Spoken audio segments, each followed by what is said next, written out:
be well worth it. Our featured readers are amazing. I am super excited to welcome back our first reader. She has read for Ice Cream Social before. This last year, she had 2 incredible books come out. We are out of stock of one of them, unfortunately, but you can find Literary Witches on our Ice Cream Social Cool Picks table at the back. I don't know if it's 20% off today. No, it's not. Tomorrow. It doesn't It defies genre, it doesn't so rhyme. it's not technically poetry. But tomorrow, everything's 20% off. Anyways, without further ado, Taisia Kitaiskaia is the author of Literary Witches, a celebration of magical women writers illustrated by Katy Horan, and Ask Baba Yaga, Otherworldly Advice for Everyday Troubles. She holds an MFA in poetry from the Michener Center for Writers, and her poems can be found in journals such as Crazyhorse, Black Warrior Review, Pleiades, Jubilat, Guernica, The Fairy Tale Review, and Pence. Please welcome Taisia.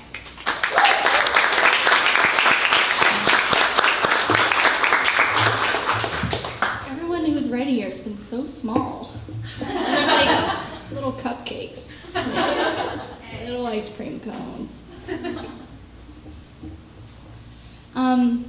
Thanks, guys. Thanks to Chandra and Anar. Can we give them a big round of applause?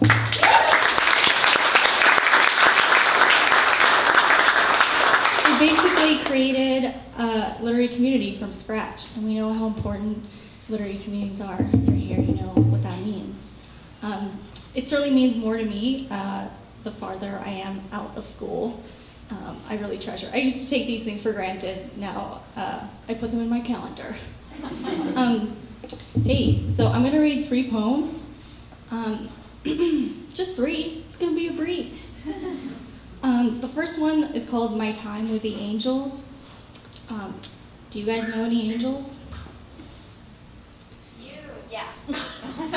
Yeah, besides Chandra and Lamar. Can we summon the angels into the room with a little exercise? Okay, first, let's take a deep breath in and out. Okay, I've been watching a lot of at-home yoga videos, so definitely picked up some tricks. Okay, and then we'll call them in the only way we know how, which is, when I say angels, you say where? Angels. Where? Angels. Where? They're here. Okay, so you may think you know about angels, but this poem is called My Time with the Angels, and it's 100% autobiographically true. I climbed the beanstalk, up and up, to the realm of pendulous curtains. The angels hid, emerged with grape jelly hands, long black hair, greening toenails. One angel relieved itself, glaring at me erstwhile. The angels stooped in the same linen they'd worn for millennia, traveling over road tongues that could retract at any moment, gather the angels into balls. Contraptions created, of course, by the angels who schemed with their abaci. When wanting love, the angels prodded each other with bristly sticks. They had one field with a children's kitchen, little plastic melons and bananas, plastic toast with butter.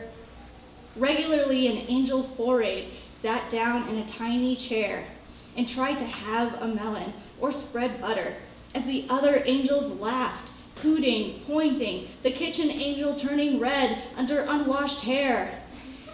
Nevertheless, every angel in the community visited the kitchen once a year, or such were my calculations. The angels had a herd of shrubs, often missing. One was suicidal. Though the angels had a criminal odor, it was unclear if they had no laws or many. Nightly, they poured milk into a dirty glass and squatted around to watch me drink. The milk was repulsive. It came from the shrub's teats. But I was afraid of the angels then, their grunting and burning. For years after my time with the angels, I felt compelled to do things I loathed, like watch movies starring Cate Blanchett, because the angels living through me knew Kate to be a truer angel than they, and were ashamed.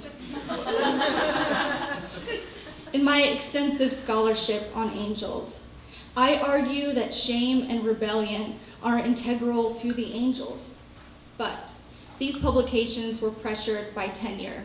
I don't believe a word. Once I had drunk the milk, an angel would always reach in and fish a black fly from the glass bottom with a single hairy finger, either to save the creature from my next humiliation, or perhaps as an apology. I can never be sure. Did you learn a thing or two about the angels?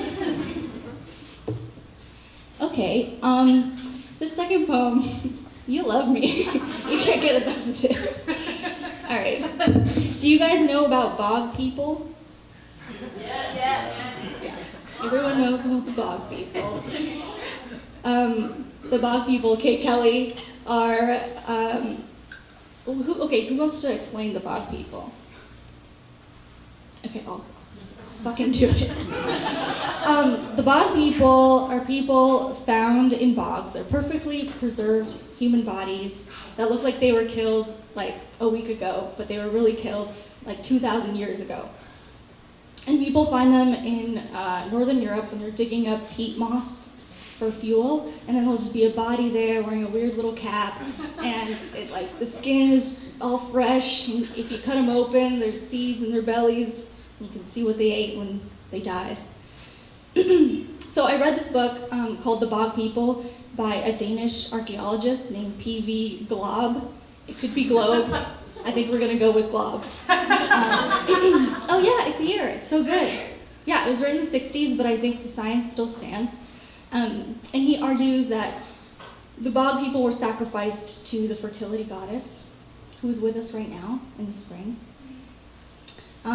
So that's in here. And I also was reading that book when I saw a longtime poet friend who I hadn't seen in a while. And that's a really special relationship, as you all know. Okay, bog people. This is a shorty. I miss how our poems would huddle together at the imaginary buffet, not eating, bowing their heads in, wool coats making a village. Today I hand out glitter crowns to beggars. Tomorrow we're bog-bound, throats cut, noose tied, snacks for the spring goddess. That's all right. Spring was always biggest. Not the current you, but the forever ago potato I miss. Now you're a friend, but once you were the past. Tinseled, storied, nosing with desire, happy shit thawing in the park. Our poems are dogs Mercury, bracken, cinquefoil, goosefoot, next to we, the faceless Danes. No personality. I want to be the fungi crackling between trees, the secret death coin in a Viking's ear. Duck, handsome with blood, enough for everyone. Let's meet for breakfast and shout, we are the meat.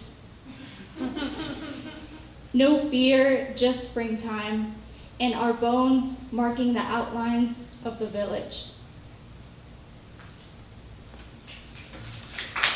I got one more. I'm getting excited. Okay, so we got the angels with us. We got the bog people down below our feet. We are the village. Okay, and from village to folklore. This is my last poem, the folklore. Thank you guys so much. Shortly after crawling from the river, the folklore died of pernicious diseases. Died upside down in our wishing well, showing its bloomers. Someone spat on the folklore. Someone dipped the folklore like a candle in lye. Someone washed the folklore's corpse. Someone put the folklore under a sun lamp, but the folklore did not revive. When I next saw the folklore, it was filing papers in a basement office, trying to tip the vending machine over, loving the salty and the sweet. I shook out all the snacks, Now I am the ugly wife of the folklore. We kiss our ugly faces together, clammy. We go out for ice cream. We love apples. We hold hands under the table. We eat peanuts, wipe grease on our skirts, get married over and over. We are tipsy in the hot afternoon, swaying along with the sunflowers. Once a year, the folklore rides away on a little pig. I weep in our manor. I shield my eyes with straw.